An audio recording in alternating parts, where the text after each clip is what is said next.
Welcome to Grit and Gravitas with Ann and Annie, bringing you savvy, spirited stories of success. We're excited to deliver 30 minutes of inspiration, impact, and goodness. We'll be bringing you guests and friends from around the country who have very special work and personal journeys. I'm Ann Deeter Gallaher, your co-host with Annie Carnathan, and this is Grit and Gravitas. Let's go!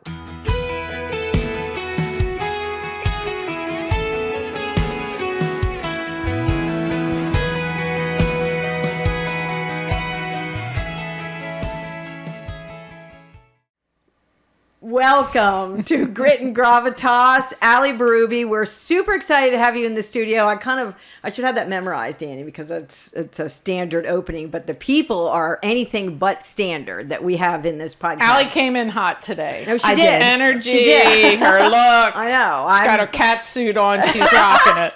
I'm digging the vibe. She's young. She's on fire. Allie Berube, WHTM TV 27, Yep. ABC. Welcome to the studio. You are ABC's sports director. Yes, ma'am. So I love that already. She's high gear. Like, she started high gear because I don't know how many female sports directors there are in our market. Are there any? Or even a market of this size. Yeah. It's a formidable It's definitely a top rarity. 50 market. Yeah. For sure. I think when I started, it was a small number. I thought in my brain, it's got to be 30-40% of people who do my job are women, just because that's what I felt like. Yeah. Someone gave me the stat the other day. It's 14% even work in sports media. Wow. Which I think is pretty incredible. And then as far as Harrisburg goes, it was a market where people kept jobs for a long time. So I don't want to be critical of it, but I was the first female sports reporter hired and then the first sports director in the market, which means that I lead our sports coverage for ABC. But it was rare at the time. But again, people had the jobs for 4 decades, so it's hard to make room. No, when but people you'll love always it here. be the first. That's the cool thing. If you're the founder of something, you're the first in. You're always gonna Glass ceiling shattered, ADG. Yeah, Love there you it. go. Pieces No, shattered. we love it that you're in our market. We have both had the great fortune of working with you, and love your energy. Love how you are on camera. 27's lucky to have you, Thank Allie. you. Well, I look up to both of you first before we really dive in, just because when you come to a market like this, it is, as you said, top 50, big city, and both of you have carved out such impressive portions of the market and are dominating. You're not just there, you are the top of both of what you do. That's kind of like a yeah. I don't know if that's a business vitamin, but that's my multi for the I'm rest not of my above career. dominating. I'm not Okay. above dominating, so I think we'll add that to Well, our and I LinkedIn just profile. say, to set this up even more, Alec, you personify precisely to me why we're doing this show. Yep. You know, it's an enormous side hustle. We have really big jobs. We tithe a lot. Yes. We volunteer a lot. Yes. We have families. We have spouses. And look, you vote with your time. We can all talk about anything we want to talk about. What are you doing with the same hours in a day everyone has? And so I couldn't be more thrilled to have you sitting there. So thank you. Part of our mission, Allie, is to shorten the learning curves of other women. Now, men too, young men, for positions they aspire to, that you all aspire to. So if you could share a little bit of your backstory. I know it's not, 2 decades long, but you're in such a unique position. And what were some of the setbacks, comebacks you might have had? Clearly people love you, so you whatever fighting or clawing you had to do, it's not evident from the outside. I mean, you're owning it all. So give us a little bit of a insight into Allie's early years. Yeah, well, I appreciate you asking, because this is going to give me an excuse to talk about my dad, who I lost 5 years ago. Oh dear. To stage 4 colon cancer after an 8-year battle. But he is the reason I'm in sports, whether he meant it or not. I was the little kid I was the oldest daughter, wanted to figure out how to have a relationship with my dad, who was an amazing person, but he was a rocket scientist who worked for the government, which meant that he worked... a real live rocket scientist. Yes, aeronautical engineer. Oh, my master's word. from Rensselaer Polytechnic Institute. That's the hardest thing I've ever said. Don't ask me to spell it. But he had the shirt that said it actually is rocket science, and that's... it's what he did. I love it. It's what he Our did. nephew went to RTI, Oh, to wow. Rensselaer, There it and is. now he's with the biggest semiconductor chip company in the world Great and has business. been to Taiwan and back to live 8 or 10 times. Cool. There's True story. always a connection to There's RPI, always tiniest success. little school. Yeah. Well, the NVIDIA co-founder went to RTI and just made like a $75 million donation to I RTI. had no idea. People smarter than I, right? But In a different way, though. analytical So I'll qualify brain. that. That's exactly right. Exactly. Right. But so when I was growing up, if I was gonna hang out with Dad, it was gonna be to watch sports. He would come home on the weekends, obviously, and we would sit there and we watch the Red Sox and the Celtics. cool. My parents are both from Boston, and my childhood, they were winning championship after championship. So it became really easy to be like, wow, sports are kind of cool, you know? So I got my start there in high school, worked for our yearbook and our newspaper, and just kind of fell in love with the ability to talk to people and learn their stories, but not in a way where it's negative, right? Yeah. You get to learn who someone is through competition, and then when they leave, they can just be who they are. And it's not the only part of their identity, but usually a big part. And so I quickly went off to college. I was always kind of that kid who like wasn't very present in the moment. So in high school, I was thinking so much like, gotta get to college. And then I got to college and I feel like I blinked and I was like, oh, I gotta get a job. And I was never really focused on where my feet were. Yeah. But it developed this kind of like relentless, what's next and how do I get there? And so I went to Syracuse. So very driven, obviously. Yeah. Did you play sports in high school or I did. college? Not very well. Okay. I played soccer and field hockey. Field hockey, first day of tryouts, they said, everyone go run 2 miles on the track. And I said, oh my, no. And I pointed to a group of girls who were sitting on the side of the track. And I said, well, what are they? And they went, goalies. And I said, yeah, I'm a goalie. They're not running. Like, work smarter, not harder. I'm over there. So yeah, I did play, but it wasn't like, I wasn't one of those star athletes who just wanted to stay involved in the game. But I you just understood team sports, though. loved clearly. it. Yeah. Loved everything So about that it. component. Great. And the way that you can just bond people together who really don't have anything in common, Right. other than a sport, and how quickly that can transcend all the things that make us different. So, it just kind of naturally fell into it. Good. Went to school for it. Got my first job in Hagerstown, Maryland, Oh, at my. a tiny little station, and then was mentored by Greg Mace, who was the longtime sports director at ABC 27. Well, that was a great opportunity for God you. bless him. What a great man. And huge for this community, Yes. the way that he Yeah. championed the kids in this area. And so I learned from him while I was in school. We had a Syracuse connection. He mentored me while I was in Hagerstown, and then had an opening, brought me over here, and everyone's been great. stuck with me ever since. I don't think for long, though. I'm going to say that out loud, right? Yeah. My question, Allie, and we said this at the beginning, universally beloved, we know that's not true. We're sure with social that anybody at Yeah. any point gets to tell you whatever they think. Yeah. Right? Keyboard assassin. How do you manage Good question. that? Because Yeah. that's a series of constant setbacks. If you're a human, if you have feelings, you cannot be anesthetized to that. Yeah. And so for that sector out there that constantly has to battle Trolls. that, Yeah. All of it, yeah. I talked to a group of young journalists, female journalists at Penn State. They have an amazing women in sports media club. And Oh, that's a great. couple of the girls asked me, like, I mean, I don't know, does it bother you? And I was like, you are not a human if you think that you're immune to that. It used to be, I could quote you the first 10 things that were negatively said about me on social media when I first started. Or they're probably somewhere still in my brain. Yeah. I finally blocked them out. But it bothered me all the time because you're opening yourself up, right? And then you are a woman in a space, as I said, where 86% of it is male dominated, 14% are women. And I always felt this pressure of if I make a mistake, I'm letting down all the women. Well, And people right. will comment, oh, this is why the woman shouldn't be there. Or, you know, and it's not like that. You're Yeah. right. It's a very small group of people, but they're loud and they get under your skin. And so I shouldn't say that because now I'm encouraging them.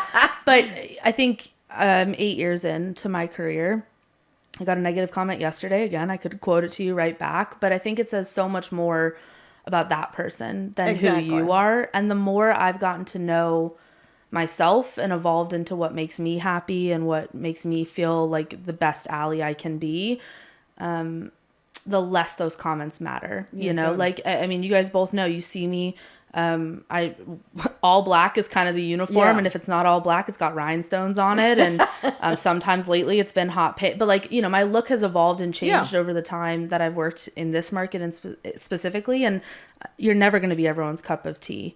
So I think just understanding that these are the things that make me happy and make me feel most like myself, it's a little bit easier to insulate yourself from it.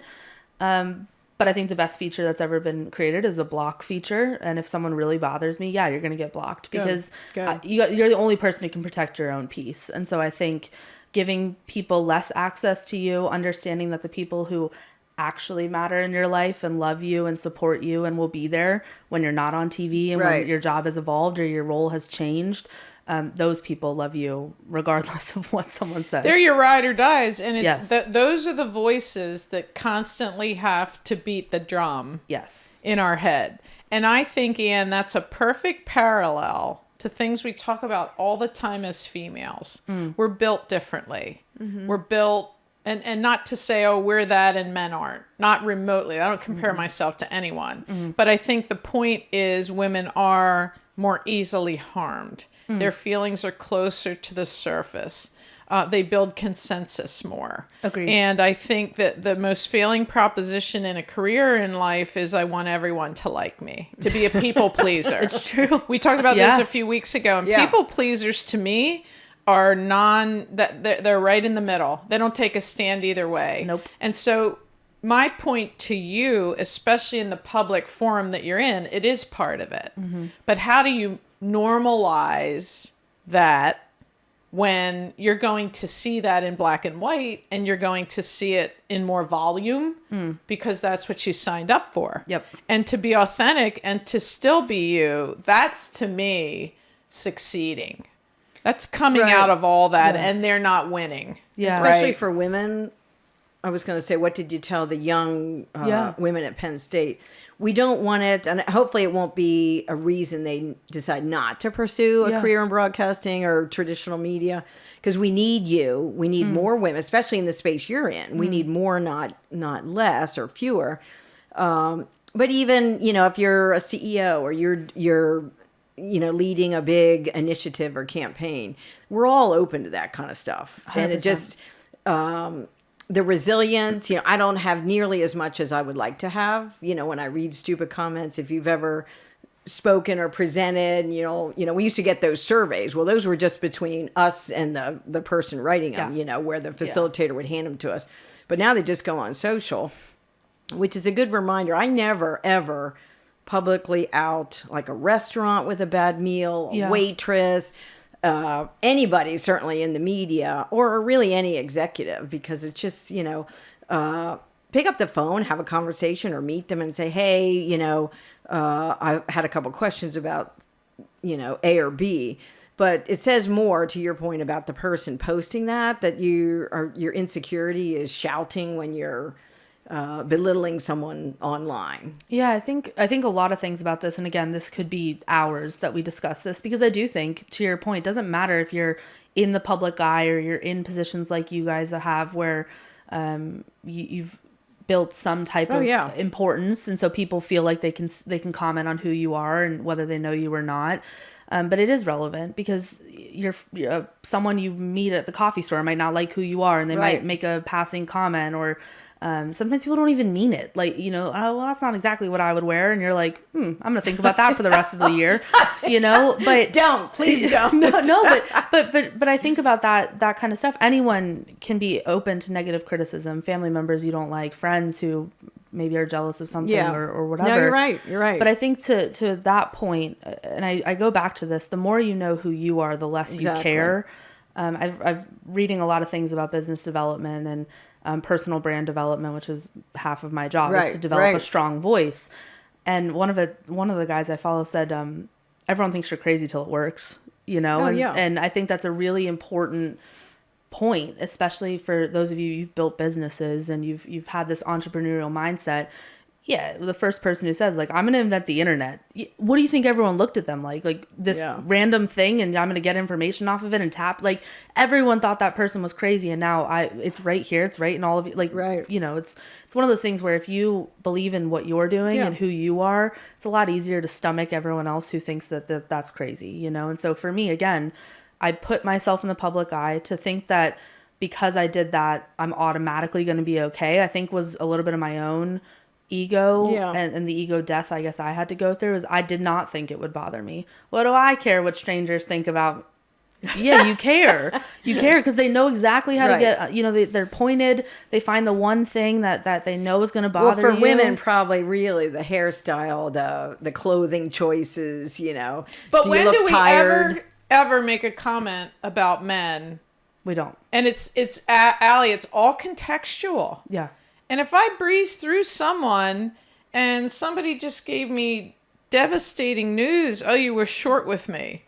Wait, what? Do you honestly think in 30 seconds that my life was about you? That's a true, true right? interaction. And so if there is criticism from someone meaningful, and Anne's criticized me, I asked her, right? Yeah. I mean, what is it about this? She goes, oh, no, I agree with her. And here's all the things you didn't do. Awesome. Right? But that's feedback from a trusted source. Exactly. And that's my point. If someone else had said that to me, right? I agree. And no one has normalized no more than I have. Yeah. You know, I've spent a career, the most knows wins, right? Yeah. Yeah. And, you know, whatever anybody says, right? That's why I'm me and you're you. Yep. And I'm here and you're not. Yep. And so there is that sort of mentality, but it's so contextual. And women sit there and have angst and agita. Was she mad at me? She might be mad at me. Well, who is he? And oh my gosh, right? Yeah. When we have the entire power and control for what we filter, right? What we internalize and what we throw out. I was going to say, the more that you can get comfortable, as you said, with no and with understanding, like, I had a reason for the way that I made a decision, or the way that I acted in that moment. Again, the less you kind of care, I believe, about the way other people perceive you. If I know I'm putting my best foot forward and that looks a certain way and you would have done it differently, great, do it differently and be better than me. Get your own microphone. And then I'll be looking at you and saying, like, oh, maybe I should follow that pattern. But for me, I think where media is, and this is another thing we could go on massive tangents about, media is evolving and changing at an exponential pace. And so if it was working the exact same way that it had been done for 60 years, then I wouldn't be relevant. Then I wouldn't be relevant. Yeah, they wouldn't need you. And so for me, I want to come in and disrupt it so that those girls that I talk to at Penn State, or the little girls who are 5 playing sports going, how can I make a career out of this, actually have something to go to by the time they're my age, you know? And so if I'm doing a service for the people who are going to come behind me, which I believe is our job as leaders, then I have to disrupt something that's already not working. And you're both in a media adjacent space or a media space. Like, if we're not evolving, we're going to die the same way that every other medium has died. And so, again, if my way looks different and you don't like it, that's fine. And if I fail, then maybe I was the crazy one who didn't have it all planned out. But if I'm the crazy one and it works, there's going to be a group of people who go, oh, maybe we should, okay, let's try it that way. And so, again, I look at my role as, I'm going to do it the best way I think I know how. I'm going to do it authentically. I'm going to be honest, true, fair. I'm going to treat people with respect. But at the end of the day, like, again, you can only be who you are. So I think the more you know that, the more comfortable you are with, I have my very, very small circle of people that I trust. Yeah. Yep. And other than that, I don't have to please anyone else. Right? Because you know what their intentions are. Just you know to tear what's you in down. their heart. And people make mistakes. Of course. People take back moments. People are like, oh, you know what, in retrospect or whatever. And mine is always speed. It's just going too fast, right? And sometimes speed kills. Sometimes, to your point, when you want to keep doing it and you stop in the middle of the road, you're going to be roadkill. You're going to get run over. And ultimately, we and you have risked where we are, what we've accomplished. You can't do anything without risk, without calculated risk. That's exactly true. And and when you sit too much in that space of, then you really monitor your words and your, should I say that? Should I not? You want to be fluid. You want to tell a story. Your point is to get on camera and tell a story, whether it's highlighting the AEDs, on the sidelines of a sports team, or Coach Franklin, or some young athlete who is doing incredible things, who will be the role model for the next generation. So, the more focus that you spend on that and the less on, I wonder what the trolls are going to say today. It's just but it's hard. It's hard, and I think there's so many statistics out there, and I don't know the numbers, but it's women talk themselves out of applying for jobs that they think they're not qualified for, and yet a man with way less qualifications will apply. That is a statistic. Well, and I think about this, but I think about these things a lot, right? Like, because we listen to that inner critic, even forget if you're insulated, right? I woke up this morning and it was like, okay, like, what are we gonna wear? What are we gonna do? All right, will they think it's weird that I'm gonna show up in all black, and all that stuff. And then I was like, there's only black in your closet, so we only got so many things, badass. It's hashtag badass girl, and I'm telling you, that's love at first outfit, man. That is just badass. I don't care who you are. I appreciate it, but I think that's just it, right? Is again, you're coming in, you're asking me to be a part of your podcast and a part of this universe, which is so special for women, for men, for anyone who's trying to figure out who they are and what they want to be known for. So why would I show up any differently, Exactly. And so, exactly. But that inner critic is going constantly. Shoot, I should have done that. Oh, yesterday, if I only had a clip in my hair, it would have looked a little better on camera. You can do it forever about anything. We have to quiet that war that's raging. And I tell 100%. people I'm the most tortured person on the planet because I always see both sides. I do. Mm-hmm. Sometimes I don't want to. Mm-hmm. I do. Right? Because there's always and I don't rush. I try not to rush to judgment. If somebody says, oh, here, and then woof, right? I go rushing into what I don't understand all sides of. And that's hard earned. Agreed. I think the thing that changed my perspective the most is I've been in Harrisburg for 6 years in a couple weeks here. And I've lived a lot of life, right? I think you evolve a lot in your 20s, and the things that I've gone through personally between my dad and some family situations, I had to live that on television on some level, and we have these jobs where it's so easy to say well, she's always smiling and she's wearing, whatever crazy outfits, and so she must be great. And it's, there are moments this football season, for example, 10 minutes before I'm on TV live, my mom calls me. We had known it was coming, but hey, grandma passed, and but what do you do, right. and I will say this, ABC 27 said, don't get on camera right now. You're fine. And I was like, yeah, it's the first night of high school football. What am I, and for me, that's the way my brain is wired. Is I was like, well, I have a job and I've already told everyone I'm going to be we've already teased it all day. Let me just do this. So I pulled it together for 3 minutes, got off the camera, looked at my photographer and said I'll be back in an hour, but just give me an hour, and again, that day, no one knew. I mean, I went through the whole day because for me and the way that I process grief, and I've dealt with a lot of it over the years, I have to just keep moving. That was my thing, because if I sat there and wallowed in it, I was going to be out for too long. Did that teach you something new about yourself though, Allie, in that moment with that stretch out of anyone's comfort zone? Yeah. Did that teach you anything about yourself? It taught me a couple, I would say negatives and positives, right? I think at the time I was so universally focused on my job that really wasn't the best thing for Allie emotionally, right? To try and stand there and be so excited. Yeah. It also taught me I can pull it off, which I already kind of knew. Again, I've lived a lot of life on television. But it taught me a resiliency, right? Of my family is Finnish. Partially, that's my grandmother is 100% Finnish, and they have this word, it's called Sisu, S-I-S-U.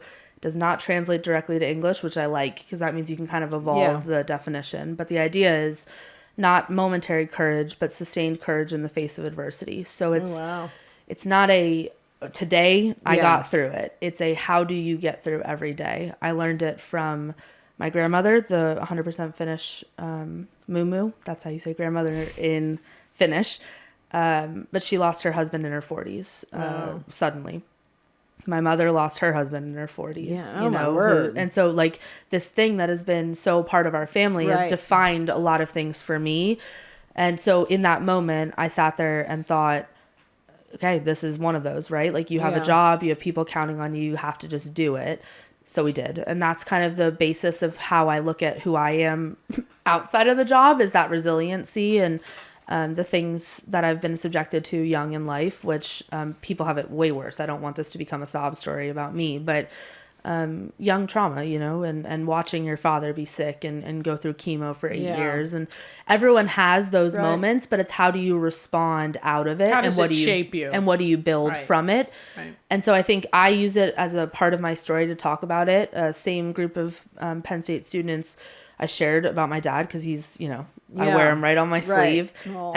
And you talk about him a lot. I love which him. I love. Yeah. That's right. Yeah. But yeah, no. And I think not everyone can, right? But so if I'm someone who feels comfortable sharing that, it might open that space for other people. Totally. And so Totally. that there was a young girl who came up to me after I spoke at Penn State, and she said, yeah, my mom too. And I don't want to share too much, but it was one of those moments where I was able to say, like, okay, here's what I wish someone had said to me in that time, you know? And my messages are always call home as often as you can. I don't care if it's for 30 seconds. You don't know when that last phone call is going to be. But to your point, yeah, it teaches you a lot anytime you're able in your darkest moments to pull yourself together enough to accomplish anything. I don't care if it's doing the dishes, right? We have people who suffer from anxiety, depression, who can't get out of bed. And if I can be as proud of myself getting on television for that day, I would be just as proud as a friend who got out of bed and did the dishes. Yeah. And that was the only thing they could accomplish for that day. But that was their way of talking themselves out of a dark place. I think that's super important. So for me, it was that. But it also is that reset of, again, my family's extremely small now. We've lost a ton of people. And so it's that when I'm going to go on vacation, I'm going to go on vacation. Good. And when I can work in a trip home, I'm going to do it. Yeah. And when I can call my sister, I'm going to make time for that, because it also, that's that mental reset for yourself and the ability to check in on is Allie actually okay? And that's that small tribe of people that I allow in that space. So maybe I shouldn't have gone on TV that day. Didn't cry on TV, so it's a plus. I don't know. It's a crawl, walk, run. Some days are bigger victories that are smaller in stature. Right, Ian? I we think just one of our, well, it was actually our last guest, Nicole, who talked all about bravery and cultivating that skill. So I kind of think when you get to that moment with your grandmother and with your father, and we've been there, I no longer have either parent. I have sat at the deathbed with several people. And it kind of steals you that that really builds resilience. Like, okay, you're going to troll me on this comment? No, exactly. You're not going to. It's not. Oh, hell no. It's not important. Yeah, exactly. No. Yeah. That steals you with what, even in the long term, what's important for Allie, Ann, and Annie, what is our long-term goal? What's our impact in this central Pennsylvania world for women, for men, and the larger, the Commonwealth, the country, where could we have an impact? And honestly, I let too much of that voice of the trolling or the comments. And when you sit back in those serious moments, now you went on TV, you could go back and forth on should you or shouldn't you, but you did. And I'm sure life is hard. And, you stood up and you found your bravery and you went ahead for the 3 minutes or however many, the whole game. And you did what you were called to do. Right. And it's always a good reminder. My brother reminds me, be where your feet are. Don't be scrolling. Don't be. And Allie virtually said the same thing. Yes, exactly. And I think too, someone once said to me, I said, I just don't, that's maybe a mountain too high. And they looked at me like, wait, who are you? What'd you do with Annie? And they said, Annie, some days you just have to ask yourself rhetorically, am I brave or am I acting brave? And sometimes, I'm just acting. I don't feel very brave. And I think it's like fearless, right? Some days you fear less. Yeah. And some days you're fearless.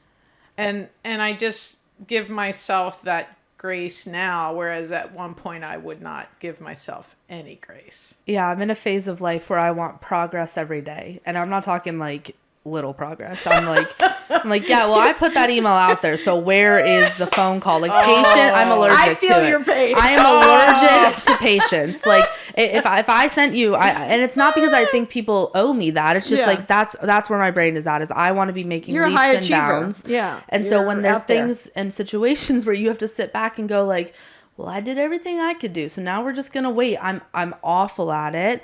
But I think that to that point, right, it's that, am I brave? Am I pretending to be brave? It's also being okay with like some days, and I don't really believe in just like the showing up, is enough. Yeah. But being okay with, I have done all the things I needed to do to put this in the right situation, and trusting that that's going to work out. Whether I sometimes you have to let things come to you, and we don't have that mentality. No. But you do, because people aren't us. And I think that some of the best things, as they say, and I didn't believe it for a while, but some of the best things that come to you are unexpected, right? Yeah. And you think, gosh, if I have this outcome, I'll be happy. And then that outcome comes with 10 other things that you did not anticipate. It's a step on the journey. 100%. It's just, you gotta trust the journey. Trust it. And the people along with it. There's not an outcome. I tell people there's no destination. You want this, but even then it won't be there. And I think that's the same with career goals. I had a high school senior who just graduated ask me like, well, if you get to there, will you be happy? And I went, wow, I did not pay you for therapy. And also, you're not a licensed professional where this is going to get like closed on the back end and like be a lesson. I was like, let's not dive into things that you can't solve for me. Okay. Yeah. But it was a decent point, right? Of we think we want all these things. Sure. And when we get there, will we be happy? And for the longest time, right? For me, again, high school, I wasn't thinking about high school at all, to the point where like my high school experience. Did you miss it? I missed it. And I think I missed my college experience as well. And great places, great people. I love both schools.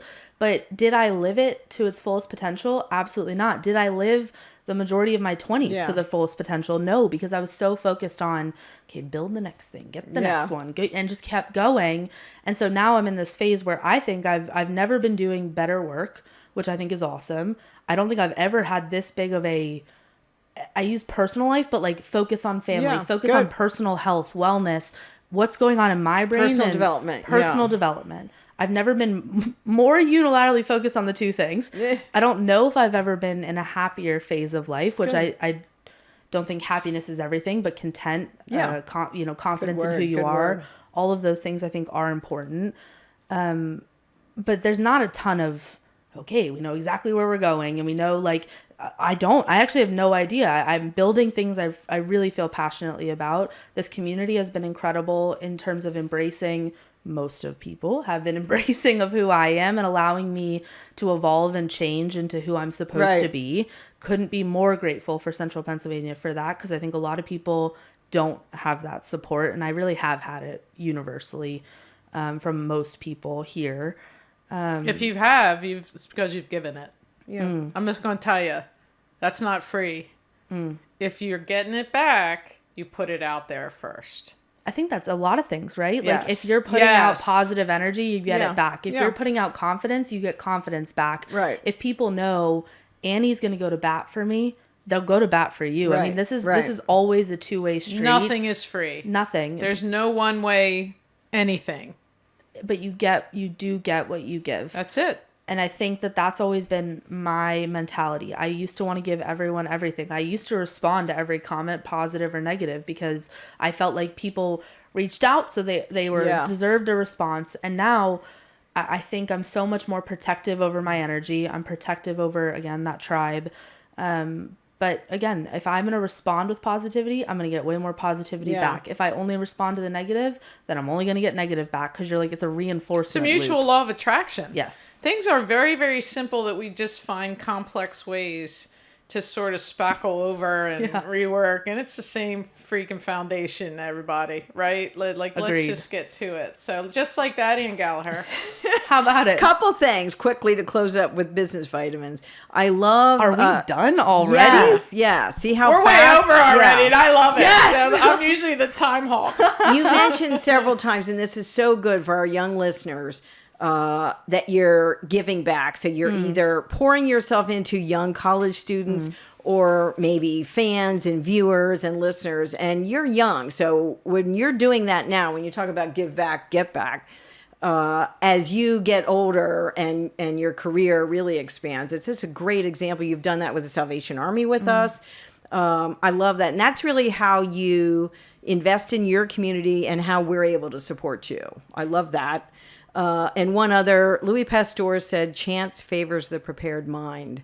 And you're ready, as you say, living where your feet are with an eye toward the future horizon, I see everything about you that you are ready when an opportunity for a story, for talking to an executive, for wherever your career takes you. So I love, those are great, great qualities. And you're going to, be a card-carrying member of the Badass Women's Club. Oh, I appreciate you. Luck is where preparation makes opportunity. Yes, I think that's yes. the biggest one for me, because there's a lot of people who want to be in all of our positions, right? They want to be change makers. They want to have a platform, and they say, "Oh, you're so lucky." And yes, I like on so many levels. I work in sports. Come on, like I was at Hershey Bears practice. I'm gonna go to a golf tournament later. Like, yeah, there are jobs that are way more taxing mentally than what I'm able to do. However, if you're not working for it, you're not getting it. So I think that's the big one for me. And just to put a bow on this for all of us, one of the early things Anne said to me through this wacky, crazy journey we're on together, right? She's talking about deathbeds, and she's talking about her parents and her brothers and her sibs and stuff. And she said to me at one point, she said, "Annie," she said, "who's going to be there at the end? Who really matters? It's going to be right there. It's not the trolls." And if you're not going to think about this when you're 72, don't give it the headspace now, because we all have the exact same amount of that, right. And we make ourselves mental with that negative energy internally and externally, right? And it's all a choice. So I agree. She's so powerful when it lands like you've been today, to be able to sort of illustrate. It's a high pressure job. You're underselling that. Yeah, you get to go to sport. You have to have a story. You have to are you kidding me, girl? I know how difficult that is. Well, and you're always on. We're behind. We're behind the always on. Please, either placing people to be on with you, Yeah. or placing, other media to coincide whenever you're on. Being always on is no fun. It is hard work. You have to monitor everything. It's not like it was 30 years ago, where there's no margin for error, unfortunately. We've not allowed either, people in the news media, people that are politicians. Heaven knows we need more women, making policies. And it's just a huge quantum leap to get us there. Yeah. But anyway, Allie Berube. And last shout out to WHTM. Yes. Next Star Allie's leadership for putting a link to Grit and Gravitas under the Remarkable Women section. Who is more remarkable than Allie? Period. Leading the charge. Leading the charge. And thank you for that support. Thank you for how you're giving back to careers, to young people, to women. This is precisely why we're all doing this. So thanks for your time today. And I'll send you more Instagram direct messages when you're up at Penn State. Yeah, amazing. I love that. I watch even more sports with Allie there. I'm texting her, "Are you up there at the match? My son's Remarkable. No, and a blessing to have both of you in this community. It's truly an honor to be with sweet. you. Okay, she's got to come back too. All right. Have a high gear day, Allie. We're so grateful to have you join us. Thanks for listening. It's our desire that these stories will bring energy, ideas, and fresh thinking that you can use today. Subscribe to our podcast and follow us on Instagram, and have a high gear day.